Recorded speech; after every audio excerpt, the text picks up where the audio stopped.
was there like a certain point where you were just like, I'm gonna pursue the pro card, or did it happen? Did it just happen? There was one moment. So I 2 shows before I turned pro. Yep. It was like, I think I won my class and then lost the overall, and it was like very unexpected. And I was like, oh shit, okay, because I'm very much of the thought process of like, I'm not competing against anyone else. Like, as cliche as it is, like you need to beat your last package type of scenario. Absolutely. So it was like, for me, progression is always the goal, regardless of what I'm doing in my life. This is not even bodybuilding related. It's like, if I can get up and be better the next day, I'm trying to progressive overload my life, right? That's what I'm trying to do. Yeah, I love that. So it was like, I just get better. And then it wasn't until like I either was in the overall and lost it, or I just missed out on winning my class or something like that. And I was like, oh shit, like I'm not bad at this. Like so you were close. You're like, I can do this. Yeah. And then the next show I did, everyone was like, you've won the pro card. Yeah, I remember that. Yeah, that was like just after lockdown. It was right after it. Yeah, I remember that. Yeah. And it was like, I was a shoe-in. Like, everyone was basically already giving me the card, like telling me where you're going to do your first pro show, and I haven't even won my pro card type of scenario, and I didn't win. I lost the overall. Was that hard on you? Like, did that affect how you thought about that event, or were you still of the mindset like, I just need to be my best? Or did you actually go in like preparation for that? Well, if everyone's telling you you're going to win, do you go into that now going like, well, this is the only outcome? Yeah, I had that thought process anyway. Yeah. So for me, it's like, I'm not trying to compete again for another same position. Yeah, you want to chip. Right. So it's like, okay, so I always sort of outline it as like, your first comp, you want to win your first timers class, right? And then your second comp, you want to win a novice class. And then your third comp, you want to be first call out in the open class. And then the next comp, you want to win the open class. And there's your natural progression. Yeah. So for me, it was like, my last comp, I'd either won my class or just narrowly missed my class. So I was like, okay, the next step of progression for me here is to win the pro card or to win an overall. And in my brain, that wasn't like I didn't doubt that in any way, shape or form. I was like, no, I've continually gotten better. There's no reason why I can't continually get better. That's the next step for me. I don't really listen to the outside noise. Yeah. But it obviously, like, 100% plays a role. Was that a tough pill to swallow?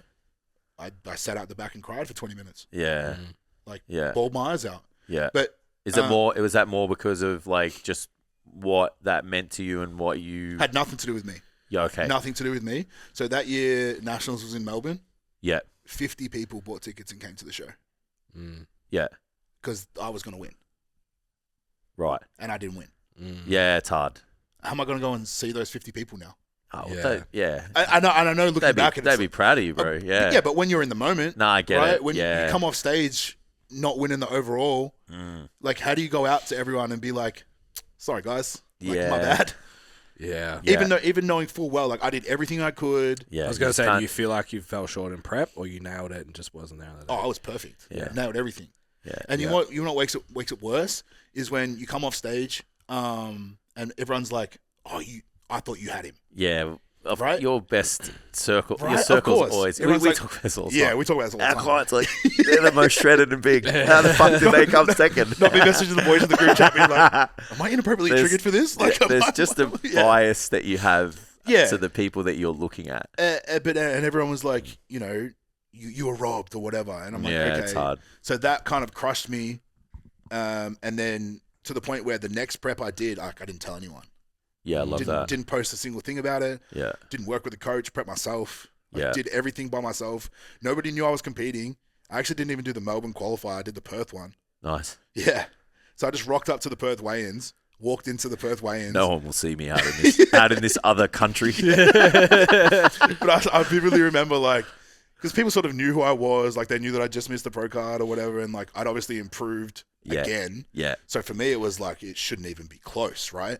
Yeah. If my natural progression is to be in where it even is. better. I remember I walked into like the Perth weigh-ins, like 3 other classic boys were like there, like weighing at the same time. They saw me walk in and they're just like, fuck! Yeah. And I was like, okay. And then, ended up winning the Perth overall, doing nationals in Brisbane 2 weeks later or a week later. And then, won the pro card unanimously. It wasn't even close. Yeah. Do you still have to have that mindset though? Like it's all good and well to want to win all the time, but do you still have to have that mindset that like some dude can just come out of nowhere and just fucking wipe the floor? And this is the craziest thing about bodybuilding. Because those guys, you were that to those guys. Yep. Yeah. So, I've been them. And and unfortunately, there's someone out there. 100%. You know, even when you went to America and stuff, you would have just seen that level, and it's like you've got to have that. Like bodybuilding's tough because it is a game of personal progression. Like you said, you've got to beat the best the best package or the last package. Sorry. And then you still want to be competitive and obviously like chip progression and get into the mix and get placings and stuff like that. But you still have to have a little bit of, I guess, like realization that someone can just rock up out of the woodwork and you can be best prep, most progress you've ever made, most shredded and conditioned you've ever been, and someone just stands next to you and they're just better. It used to happen. The worst place it used to happen was when we used to have the Arnolds here. Yeah. Because we do the Arnold Amateur and then the Arnold Pro show. And you'd have Australians that were like walking night and day the best guy in Australia. Yeah. And then you just have some random dude flying from Q8 and win the pro card. And everyone's like, who the fuck is this guy? Where did this guy come from? Yeah. Yeah. And it's like, it's hard, right? Because from a bodybuilding standpoint, yes, you want to be your best self, like you said. Everyone wants to win. Yeah. But who wants to win a show that no one else rocks up to as well? Yeah. So it's like, so this is the weirdest thing. It's like, I want to go into a bodybuilding show and I want to compete against all of the best guys in the country as long as I can beat them. Yeah. So it's like, I want the best possible lineup that I can have that I can beat. That I'm going to win. Yeah. And it's like, it's kind of a weird sort of thought process, right? Yeah. So the motivating. So what I'm trying to ask is like, the personal pursuit is more motivating than the winning, or the winning is just as important as the personal progression? Winning is arbitrary to me. And it's very cliche that it's like, if you can be better than the last time you're on stage, you won. Yeah. So I would hate to win a show that I didn't feel like I deserved to win. Yeah, that you weren't at your best. Right? Yeah. But then the caveat to that is I'd be happy to lose a show. Like, I'm trying to think of like my pro tour, like in the US. Like I kind of placed better at every show I did, but my look got better at every show I did. Yeah. So that was validating to me. Absolutely, because you don't want your placing to get better and then the numbers to drop and the quality to drop, right? It's like, you know, I finished 12th at the New York Pro, which is like one of the craziest lineups ever. It's one of the biggest shows of the season. They call it like the third biggest show of the year. Yeah, it's like absolutely. You have the Olympia, you have the Arnold, and then you have the New York Pro. Yeah. Like and for me to finish 12th, I was like, that was the most bittersweet part of my US trip, because it was like there was a lineup of like 30 something guys. Yeah. It's my first ever pro show, and I finished 12th, but I feel like I missed the mark. Yeah. From my you personal knew you look, could be I better. could have been so much better. Yeah. And I'm like, everyone's like 12th, like that's crazy, and I'm Absolutely. like, it is, but shit. Yeah. What made you decide to do New York? Because like for the guys at home, like you get your pro card. Yeah. And then you get to pick any pro show you want on the circuit, right? Yeah. So you did New York, and then you can talk about the rest of the shows you did. Mm-hmm. What made you decide to do that show? Yeah. Man, I've never wanted to shy away from competition. Yeah, so you threw yourself in the fucking deep end. 100%. Third biggest bodybuilding show of the season against every other top end bodybuilder. For me, it was I'm a little bit older. Like I didn't start bodybuilding till I was older. Yeah. Like I don't have, the way I looked at it, I was like, I don't have 12 to 18 months to see if I can be good at this. Yeah. Right? I don't want to dabble in like, it'll take a really long off season. No disrespect to like the Kazakhstan pro, but like, I understand. You know what I mean? Yeah, and you don't want to take a break from getting your pro card to competing like a lot of, like, let's be real, a lot of Aussies do. A lot of Aussies do. Because they're just, it's either they see the gap and go, I'm not there yet, or the pursuit is just not great to dip yourself into the pro ranks. So for me, it was like, you know what? I'm going to give myself the best opportunity to compare myself with the best in the world. Yeah. And like I had a real hard look in the mirror, actually on the plane to New York type of scenario. And I was like, you went, yeah. I couldn't fit in the bathroom. I was like this. I was hitting the most muscular like this.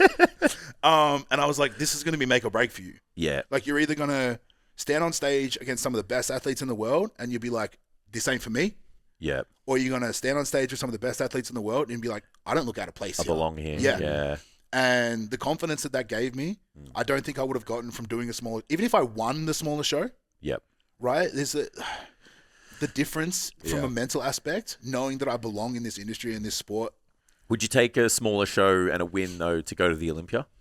Oh, hell yeah, I'm doing Kazakhstan next year. That was just the first season. That's the hardest thing, though, right? Because yeah. you're like, if you get that Olympia invitation, right? Yeah. But let's say you still didn't bring your best, then you go to the Olympia and you're 56th. Yeah. You know what I mean? I mean, you're 16th. Everyone's 16th, baby. I'm going to be 16th of my first 16th Olympia. bodybuilder in the Don't worry world. about that. Don't worry about that. Yeah, I get that. So you went from New York, and what did you do after that? So I went from New York to Louisiana. Yep.